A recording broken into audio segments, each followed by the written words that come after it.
Hello students, myself Miss Rachna Jain, Associate Professor, Department of English, Government PG College, Rajgarh, Alwar. Today in this video, I am going to teach you Bhartari's famous poem, Is Poetry Always Worthy When It Is Old? This poem is in the syllabus for the students of Day Part 3rd, English Literature, Paper 1st, Unit 2nd.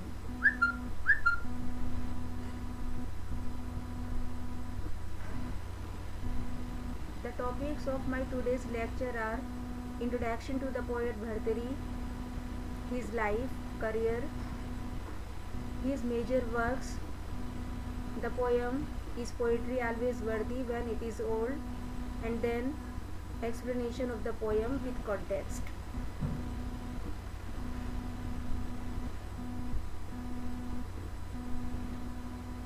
King Bhartari was a Sanskrit poet, philosopher, moralist, and a grammarian. He lived in the latter half of the 5th century. He was the king of Ujjaini, now Ujjain, in Malwa in central India. He belonged to Parmar dynasty and was the elder brother of King Vikramaditya. He was generous to his subjects.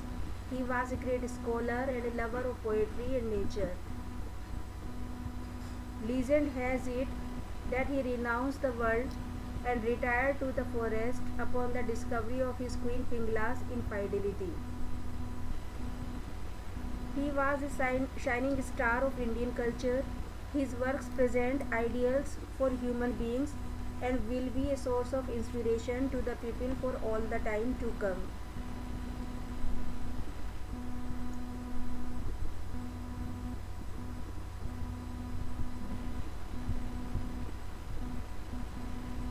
His major works. Bhartari's famous and major works are Niti Shatak, Shringar Shatak, Vairagya Shatak. Niti Shatak contains 100 verses on ethics, Shringar Shatak contains 100 verses on love, and Vairagya Shatak contains 100 verses on renunciation.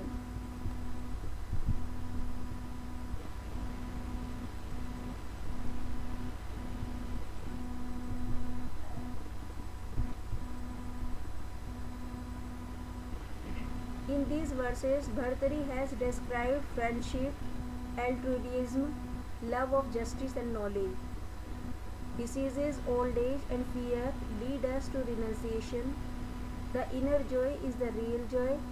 The worldly pleasures are ephemeral. The language of Bhartari's verses is lucid and has factive beauty. Bhartari wrote the Indian classic genre known as fragmentary lyric, having rich imagery and great sensuality, having astonishing beauty and subtlety.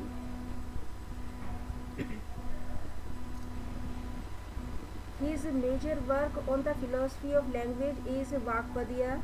He is the author of linguistic theory of Oxford. According to him, the speech principle is the manifestation of the ultimate reality and the nature of consciousness. Vak is the manifestation of this consciousness of the timeless in time. Hence, only Pratibha, the highest kind of intuition, can get at the meaning of Vak, and in its highest form, Vak uses speech, thought, and vision. Bhartari wrote 3 collections of poetry, each containing 100 verses. His poetry reflects the times, such as the wisdom of the world, love, and renunciation. These are the major themes of his works. According to him, morality is the foundation of human life, Shringar is the beauty of life, and the final aim of life is renunciation. That is, without morality, Shringar, and renunciation, human life is incomplete. His 100 verses on ethics, beauty, and renunciation provide moral education of the youth and help them in character building and lead them to the renunciation in old age.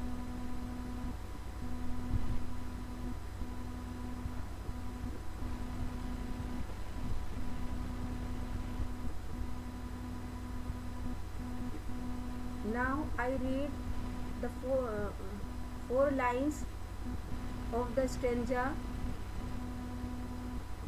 composed by Bhartari but translated by John Burke. Of what use is the poet's poem? Of what use is the bowman's dart, unless another senses reel when it sticks queering in the heart?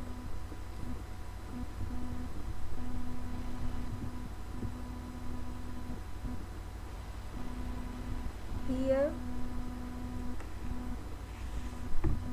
in these 4 lines, Bhartari says the effect of poem on the reader should be just like the effect of an arrow which pierces heart. Here the words of what use means it is quite useless, and dart means arrow,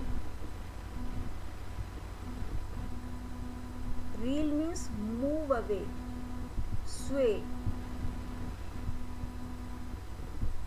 and queering means vibrating, piercing.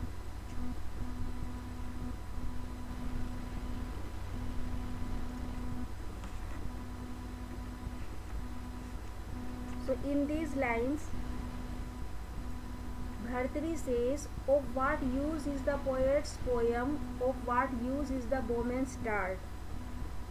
He says that there is no use at all of any poem composed by any poet if it does not touch the heart of human beings, and there is no use similarly the arrow of any bowman if it does not pierce the heart of the people. The poet means to say the aim of the poet's poem is to touch the heart of the reader so that his senses sway in a moment.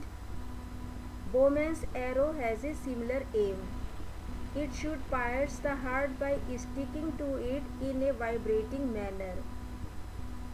Bhartari says, if the poet's poem and the bowman's arrow do not pierce the heart of another person, they do not perform their function, because real success of a poem or an arrow lies in sticking to the heart and thus sway the senses of another person.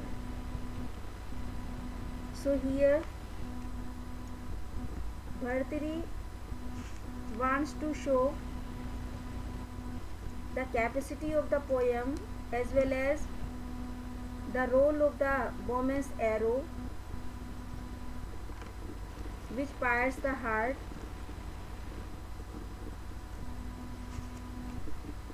And these lines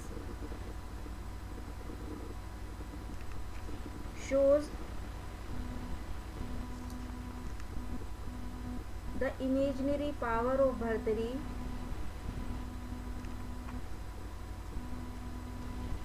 his poetic talent.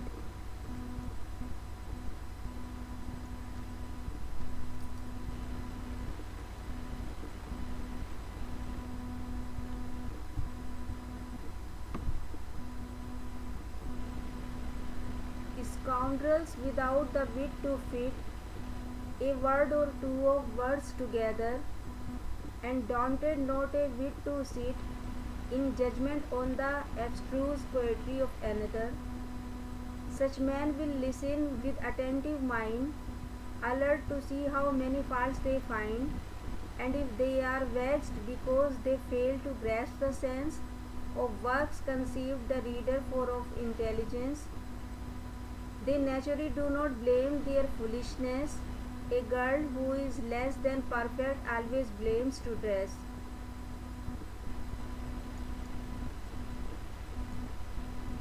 Scoundrel means wicked persons, villains. Wit means intelligence.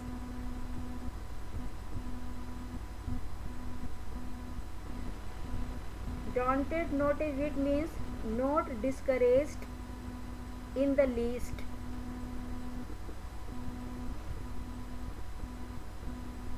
To sit in judgment means to judge a poem, especially when one has no right to judge. Abstruse. Abstruse means difficult to understand.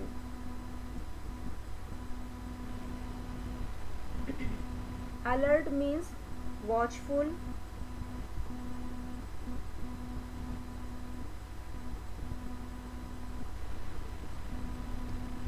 Vexed means annoyed or distressed.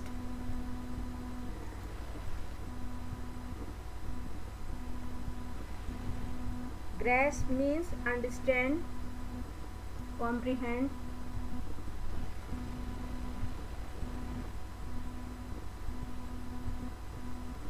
Conceived means formed in the mind, means imagined. Or blame means find fault with.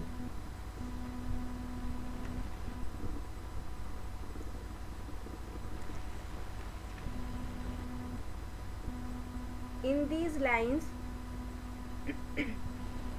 Bhartari says that some lesser critics who cannot write even a single line of a poem do not feel discouraged when they are ready to give a judgment on the difficult poems of other poets. Such critics try to appear wiser than they really are. He means to say, lesser critics, scoundrel means lesser critics, are wicked persons. They are the villains who themselves cannot compose even 2 lines of a poem. They are not able or eligible even to compose the 2 lines of a poem. However, daunted not a bit, however, they are not discouraged in the least in judging the poetry of the poet, even they are not able to understand it. They still criticize the works of other poets, although they do not understand the real meanings of that work. Such critics try to appear wiser than they really are.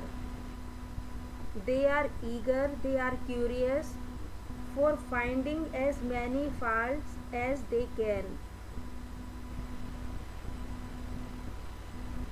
And if they are vexed because they fail to grasp the sense, the poet means to say, however, they feel annoyed and distressed when they find themselves unable to comprehend, to understand the meaning of those works which are imagined and written for intelligent readers.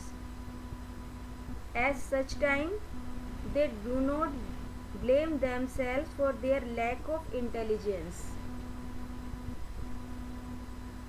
They blame the writers, such as a girl who is less than perfect always blames the dress, just as an ugly girl blames her dress. So in these lines,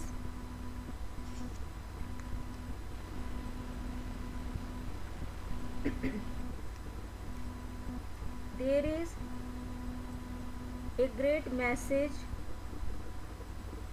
Really, it is based on Bhartari's practical experience. The rhyme scheme of this stanza is A B A B C C D D E E.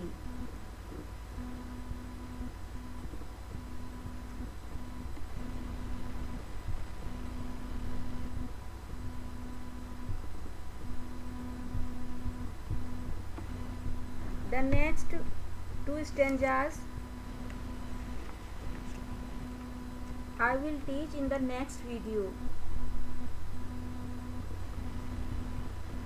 So thank you students for listening to my presentation. I hope you enjoyed it. Thank you.